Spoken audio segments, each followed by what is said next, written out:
Lang was satisfied with life in the high-rise, ready to move forward and explore life. High hopes for a film that's been 40 years in the making. J.G. Ballard's dystopian version of a flawed social hierarchy is finally brought to the big screen. Set in 70s London, Tom Hiddleston finds himself looking up at the decadent penthouses of the great and good, while those below are left to struggle. He uses a high-rise block of flats and explains quite clearly that the top is the echelon of society, the middle is the media and the actresses and actors and, you know, the glamour. And then you've got the teachers and the doctors, and at the bottom you've got people like my character, you know, Richard Wilder, the war documentarian who's out of work. And but the ending with the Thatcher speech is just, it shivers. I mean, it really is echoes right now. A period in time which wasn't long ago. Is that a horse? Probably. The aspirational nature of those in the floors above entice Hiddleston's character, Dr. Robert Lang, into their world, where he's shown what the hedonistic lifestyle has to offer. Well, it's not the way I live, thank God. Living in a high-rise, I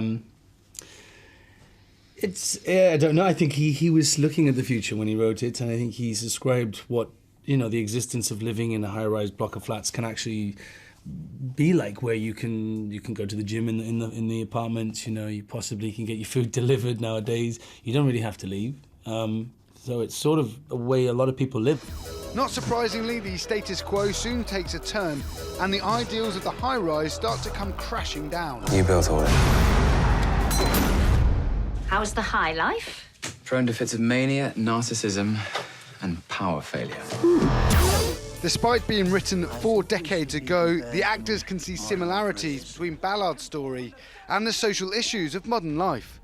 It's a strangely feasible concept. That's what's most alarming about it. I mean, Ballard is quite prophetic and always has been, and obviously the timing is slightly off, but I can imagine food supplies running out. There aren't going to be many jobs because there's something artificial that can do almost anything these days. I mean, the future really could look like that.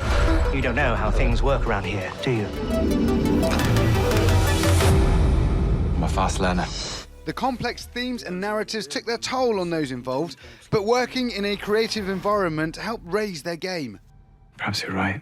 I felt like I was playing in a boxing match every day, and win or lose, I felt like I was battered, and mentally and physically, and some of the things I'd been forced to do were so far removed from anything that I myself would have done, that it's a strange thing to process. That, you know, I've played sort of quite a good bunch of heroes recently, like the last few years, so I wasn't ready for the sort of things that this character was doing. So it took its toll, and yeah, I know, it's fun. That's the reason why you do it, right? Yeah. Wait, what are you doing in there? So, having seen firsthand what the high-rise had to offer, where normal rules don't apply, would they fancy moving in? Not a high-rise, nothing like this. Probably something kind of thatched and cosy and close to people that I loved, with a little rose garden and an old wall and like. Love it. I'm more twee, I think. I'm wooden. Mine would all be wood on the side of a little lake. Like a cabin. A cabin, Oh, yeah, I but a like really that. nice cabin, you know, stilted, higher up, with fires in each corner of each room.